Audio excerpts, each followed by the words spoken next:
Ya Pak Budi, kalau kita melihat ketika perang dagang pertama ini terjadi, lalu ada negara-negara yang bisa mengambil keuntungan dari sana, apakah kali ini Indonesia mungkin bisa memitigasi dengan menyiapkan perjanjian-perjanjian dagang baru untuk potensi terjadinya perang dagang ketika Trump kembali menjabat? Iya, menurut saya bukan apakah bisa, menurut saya kita harus berani belajar dari Vietnam. Jadi di tengah apa namanya pertempuran besar dua gajah, Cina dan Amerika, mereka bisa menciptakan bahwa negaranya tetap menarik dan bersahabat untuk investasi dari dua negara tersebut, bahkan dijadikan sebuah daerah apa namanya pengaruh. Jadi kita harus berusaha keras memang, kita harus berusaha keras Mbak Aneka. Jadi yang pasti dengan konsep Great Amerika, proteksinya yang tinggi, pasti benturan antara Cina dan Amerika akan semakin besar, semakin kuat, dan kita memang makin tidak mudah berselancar di antara dua raksasa ini. Tapi ya kita harus mengusahakannya untuk kepentingan Indonesia, ya. Seperti yang sukses dilakukan oleh Vietnam. Kalau saya melihatnya seperti itu.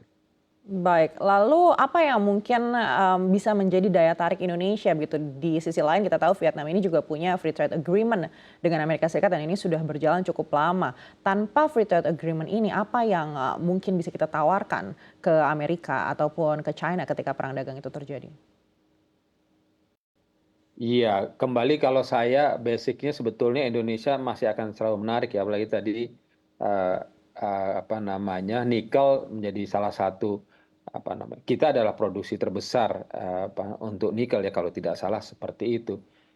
Menurut saya kembali bagaimana kita membuat regulasi yang lebih baik, kemudian insentif yang lebih baik, itu saya kira Indonesia masih tetap menjadi gadis yang seksi lah untuk kedua belah pihak apa namanya menanamkan investasinya di Indonesia. Jadi kata kuncinya sumber daya mineral kita juga masih berlimpah, regulasi harus kita perbaiki dan untuk menarik investasi daripada dua negara raksasa ini. Saya Baik, kita kita kembali masih tetap lagi. believe itu.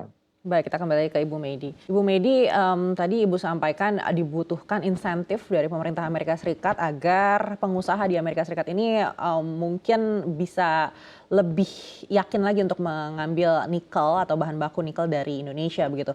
Lalu mungkin pendekatan apa yang bisa dilakukan pemerintah kita untuk meyakinkan pemerintah Amerika Serikat agar bisa membuat insentif tersebut? Ya, Mbak Naka, tentu kan kembali lagi kita berbicara yang lagi diserang oleh Eropa terhadap Indonesia adalah ESG. Ya, bagaimana processing nikel kita tuh betul-betul lebih proper diterima oleh market dunia, bukan hanya Amerika. Karena kan yang menyerang saat ini adalah wilayah Eropa terhadap isu dirty nickel Indonesia.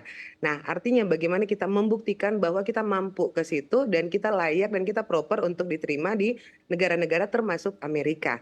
Karena Amerika sendiri kan produsen OEM manufacturers juga ya, baik baterai, kemudian baterai bukan hanya untuk EV, tapi baterai untuk produksi-produksi bahan lain dari bahan baku nikel itu sendiri. Saya sudah bertemu beberapa produsennya, manufacturersnya langsung, dan mereka sangat amat concern terhadap ESG atau dampak lingkungan dari processing nikel dari hulu maupun hilir, dari penambangannya, dari bahan bakunya sampai ke barang jadinya. Nah, kembali lagi, kita juga harus berpikir ke depan. Kita berbicara energi hijau atau green energy. Kita support untuk itu sehingga kita betul-betul layak, independen, bukan hanya terfokus kepada Cina. Karena memang saat ini Cina lebih muda dan saat ini memang Cina sudah menguasai dalam tanda kutip produksi nikel downstream di Indonesia. Bagaimana menggrab market di Amerika itu sendiri? Kita coba ikutin mengenai ESG assessment.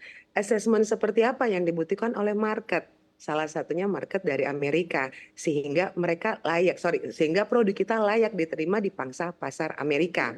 Ya, kita sedang ke tahap ke sana, Mbak Neke, dan kita sedang menyusun juga listnya apa sih ESG assessment yang proper betul-betul sesuai situasi kondisi Indonesia. Karena setelah kita pelajari beberapa assessment ESG dari beberapa agensi dunia, memang cukup amat berat ya. Tapi kan kita harus ke sana. Mau nggak mau kita harus ke sana. Kita harus berpikir diri kita sendiri juga mengenai dampak lingkungan ke depan terhadap processing mineral Indonesia.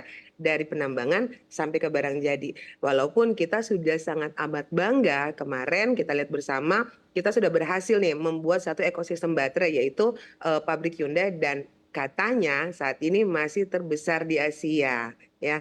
Nah, itu sudah menjadi salah satu daya tarik sehingga investor dari Amerika juga mau masuk di Indonesia.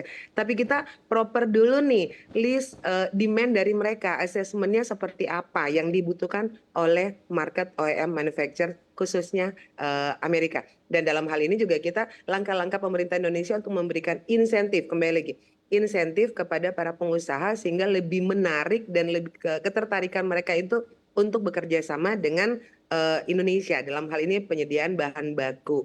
Kita terbesar loh, sampai saat ini kita terbesar, kita menguasai tahun lalu 65% dari produksi nikel dunia, dan Amerika juga sangat amat butuh bahan baku dari kita. Bukan hanya nikel, termasuk koper, termasuk bauksit, termasuk timah, dan lain-lain.